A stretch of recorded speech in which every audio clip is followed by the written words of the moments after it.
masyarakat punya hak apa segala macam. Karena padahal saya ini kan perempuan ini, saya punya hak apa bicara soal hak ulayat. Kebanyakan ya hampir ketong di Papua ini kan yang paling dominan itu kan hak itu penuh ada di laki-laki. Terus saya ini siapa? Nah, ada beberapa tantangan juga yang saya hadapi waktu ikut terlibat di dalam ketong punya gerakan ini.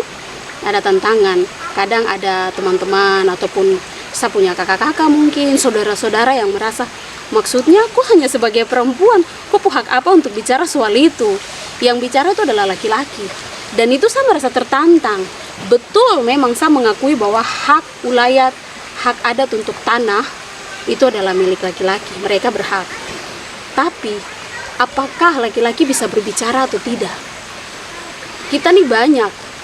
Nah, terus yang berikut, alasan yang kedua itu saya perempuan, saya merasa bahwa saya punya mama ini kan petani, bapak juga petani. Mereka punya keseharian itu ada di hutan. Dorang cari kayu bakar, dong bikin kebun, cari makan, berburu dan lain-lain itu ada di hutan.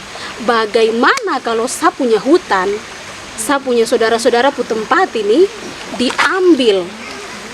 Terus yang paling banyak dominan di hutan itu perempuan. Dan saya merasa tertantang untuk itu. Wah, sangat sayang kalau misalnya kita tidak bicara. Artinya akhirnya saya masuk ke dalam teman-teman. Saya sebagai perempuan, saya menggerakkan hati mama-mama begitu. Mama-mama atau teman-teman perempuan. Jadi bicara kita dari sisi perempuan, kita selalu mencari makan di hutan, segala macam. Bagaimana kalau hutan diambil? Nah, akhirnya dari situlah saya mulai merasa penting sekali untuk bagaimana terlibat di dalam gerakan ini. Jadi kita melakukan beberapa ketong kumpul-kumpul, ngopi sama-sama, lalu kita mulai bentuk gerakan ini sama-sama dengan teman-teman cowok. Ya memang awalnya itu kita tidak terlalu ada antusias. Kayak di sini tuh kayak sebagian orang merasa bahwa tidak penting. Kita bicara itu tuh pentingnya apa? Resikonya besar. Tapi satu hal yang buat saya merasa kenapa seharus ini tuh, kalau bukan sekarang, bagaimana nanti saya punya adik-adik ke depan. Kalau saya tidak bicara hari ini, bagaimana dengan nanti saya punya generasi berikutnya? Apakah dong bisa masih dengar burung bersuara kah? Atau masih mungkin bisa lihat sagu kah? Andaikan itu terjadi ya, andaikan kita tidak berjuang, apakah mereka di generasi 10-20 tahun ke depan, mereka masih bisa dengar suara burung atau sagu masih berdiri dengan kokoh di tempat ini atau tidak? Itu yang membuat saya tertantang. Karena saya dulu pernah bertugas di Bovendigul, itu kasusnya sama. Waktu diskusi dengan mama-mama di sana, mereka menangis karena dong punya hutang habis. Hanya karena investor asing masuk. Dan saya bilang itu tidak akan pernah terjadi di Kabupaten Sorong Selatan, terutama di satu tempat. Untuk teman-teman yang sedang berjuang di luar sana, bukan hanya di Sorong Selatan, tapi di seluruh daerah Papua, kamu terasa sendiri.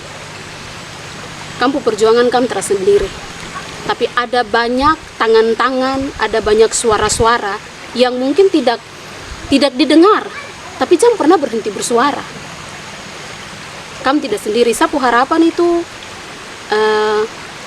tetap berjuang begitu, tetap semangat dengan motivasi yang harus sama begitu. Motivasinya adalah untuk kepentingan orang banyak. Itu saja. Kalau kita motivasi benar, segala jalan itu pasti akan terbuka.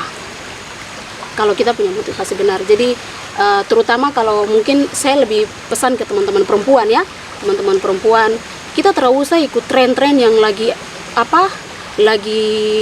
mendunia, tapi bagaimana kita peduli dengan, karena kalau satu perempuan diselamatkan itu ada beberapa generasi, beberapa orang Papua yang diselamatkan. Kalau satu laki-laki cuma satu orang yang akan diselamatkan, tapi kalau perempuan yang diamankan itu ada beberapa generasi berikutnya yang bisa berhasil untuk mendiami negeri ini dengan tenang, damai, sejahtera. Jadi saya pesan cuma itu saja untuk teman-teman yang sedang berjuang, jangan pernah putus asa, tetap semangat. Kamu terasa sendiri. Masih ada banyak yang juga bisa bersama-sama dengan kamu. Mungkin itu saya punya harapan. Gahauli Sultan Sagu